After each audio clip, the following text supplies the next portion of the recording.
ہر بندے نے wash room جانا ہے اور ہر بندہ جاتا ہے اور دن میں کئی بار جاتا ہے، اور اگر پوچھ لیا جائے کہ جی استنجا کیسے کرنا ہے تو نہیں معلوم، استنجے کا طریقہ معلوم نہیں ہے۔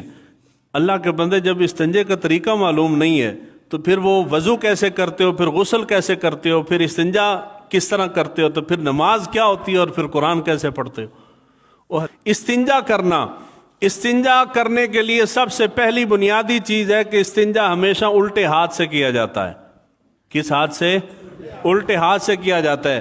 میں آپ کو سکھا رہا ہوں، آپ سیکھ رہے ہیں، آپ بہت ساری چیزیں آپ پہلی بار جانیں گے، آپ جا کے عمل کریں گے تو آپ کے عمل کا مجھے ثواب ملے گا۔ آپ نے گھر جا کے کسی نہ کسی کو یہ سکھانا ہے، جب آپ کسی کو سکھائیں گے تو وہ عمل کرے گا، اس کا ثواب آپ کو ملتا رہے گا، مرنے کے بعد بھی ملتا رہے گا۔ تو یہ صدقہ جاریہ ہے۔ استنجا کس ہاتھ سے کرتے ہیں؟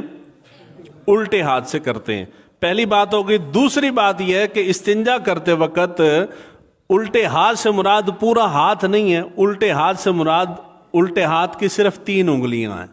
کتنی انگلیاں ہیں؟ 3 انگلیاں۔ 3 انگلیوں سے مراد یہ آپ انگوٹھا اور یہ شہادت کی انگلی نکال دیں، یہ جو 3 انگلیاں ہیں ان انگلیوں سے استنجا کیا جاتا ہے۔ استنجے سے مراد یہ ہے کہ ان 3 انگلیوں سے آپ چھوٹا پیشاب کر کے تو ان سے استنجا نہیں کر سکتے۔ ان 3 انگلیوں سے مراد استنجا جو آپ نے کرنا ہے، انسان جب پخانہ کر لیتا ہے تو اس کا جو استنجا ہے وہ الٹے ہاتھ کی ان 3 انگلیوں سے استنجا کیا جاتا ہے۔ ایک بات ہو گئی۔ دوسری بات یہ ہے کہ پھر سوال آئے گا کہ ہم نے ان کے ساتھ استنجا تو کیا، ہمارا ہاتھ ناپاک ہو جائے تو ہم باہر نکل کے صابن کے ساتھ دھوتے ہیں اور کلمہ پڑھتے ہیں اور ہمیں اطمینان ہو جاتا ہے کہ ہاتھ صاف ہو گیا۔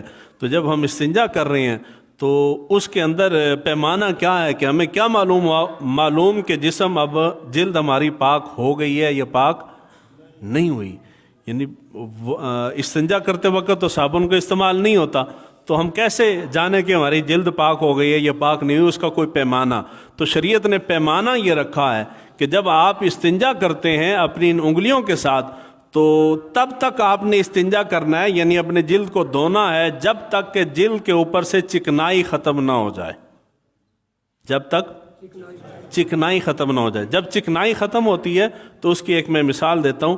یہ ٹیبل ہے، یہ آپ کو محسوس ہو رہا ہے نا جی، یعنی ہاتھ پھسل نہیں رہا، رک رک کے چل رہا ہے۔ اس کا مطلب یہ ہے کہ ہاتھ کے اوپر اور ٹیبل کے اوپر چکنائی نہیں ہے، اور اگر اس کے اوپر چکنائی ہو تو پھر ہاتھ آرام سے ایسے پھسلے گا۔ اس کا مطلب یہ ہے کہ چکنائی موجود ہے۔ استنجے کا کامل طریقہ یہ ہے کہ تب تک استنجا کیا جائے جب تک کہ جسم کے اوپر سے چکنائی ختم نہ ہو جائے۔ اور جب آپ باہر جا کے استنجا کرتے ہیں، یعنی واش روم میں نہیں ہے، واش روم سے باہر ہیں، زمینوں میں یا رستے کے اندر کہیں بھی استنجا کرتے ہیں، تو اس کے لیے 3 چیزیں حضور نے منع فرمائی ہیں۔ گوبر سے اور ہڈی سے اور کوئلے سے حضور نے استنجا کرنے سے منع کیا ہے۔ آپ کہتے ہیں نا کہ جی فلاں جگہ پہ پیشاب کیا تھا تو کوئی چیز ساتھ چمڑ گئی ہے، یہ چیزیں جو ہیں یہ جنات کی خوراک ہے، اس لیے حضور نے ان کے ساتھ استنجا کرنے سے منع کیا ہے۔ جب آپ باہر جاتے ہیں، جاہل بندہ جو کبھی مسجد میں نہیں آیا، جس کو نہیں معلوم کہ کس کے ساتھ استنجا کرنا ہے اور نہیں کرنا، وہ باہر جا کے ہڈی کے ساتھ استنجا کرے گا۔ وہ ہڈی کسی جن کی خوراک ہو سکتی ہے، وہی جن اس کے اوپر حملہ کرتا ہے۔ پھر آپ کہتے ہیں جی فلاں درخت بہت بھارا ہے، اس کے تھلے پیشاب کیتا سی تو جن چمڑ گیا۔ وہ درخت بھارا نہیں ہوتا، آپ ان کو چھیڑ کے آتے ہیں۔ ہڈی کے ساتھ استنجا کریں گے یا گوبر کے ساتھ استنجا کریں گے تو وہ جنات کی خوراک ہے۔ آپ کے کھانے کے اندر کوئی ناپاک چیز ڈال جائے تو آپ کو غصہ آتا ہے نا جی، اسی طرح جنات کو بھی غصہ آتا ہے، تو ان چیزوں کے ساتھ استنجا نہیں کرنا۔ دوسرے نمبر پہ حضور صلی اللہ علیہ وآلہ وسلم نے منع کیا ہے سوراخ کے اندر، کسی بھی چیز کا سوراخ ہے اس کے اندر پیشاب نہ کرو۔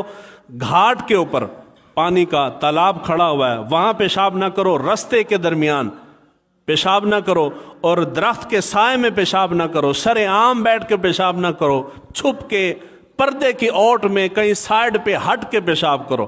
سبزہ اگر کہیں موجود ہے اس سبزے کے اوپر بیٹھ کے پیشاب نہ کرو، کیونکہ وہاں کوئی بھی آ کے بیٹھ سکتا ہے، جانور چرنے کے لیے آ سکتے ہیں، ان کے اوپر پیشاب نہ کرو۔ اور اس کے اوپر یہ رستے میں پیشاب کرنے کی بڑا سخت حکم ہے، اور پاکستانیوں کی عادت ہے، سفر پہ جا رہے ہیں، جہاں پیشاب آیا گاڑی روکی ہے وہیں سڑک پہ بیٹھ گئے ہیں ادھر، یعنی اتنا تکلف کرتے ہیں کہ منہ دوسری طرف کر لیتے ہیں۔ آپ اڈوں پہ جائیں، اڈے سے بڑھ کے تو راستہ کوئی نہیں ہے نا، سارے مسافر وہیں ہوتے ہیں۔ اور پاکستان کے جس بھی شہر کے چلے جائیں، پورے پاکستانی قوم کی عادت ہے، جس اڈے پہ چلے جائیں پیشاب کے تعفن سے پورا اڈا مہک رہا ہے۔ مسافر کو آیا، ڈرائیور کو آیا، کنڈکٹر کو آیا، کسی کو پیشاب آیا تو وہیں اڈے کے اوپر بیٹھ کے پیشاب کر رہے ہیں، اور اڈا ہر جگہ پہ پیشاب کے نشانات ہیں، اور برا حال ہے ان کا اڈوں کا۔ حالانکہ حضور صلی اللہ علیہ وآلہ وسلم نے سختی کے ساتھ منع کیا ہے، گاڑی روکیں گے گاڑی کے ساتھ بیٹھ کے پیشاب کر لیں گے۔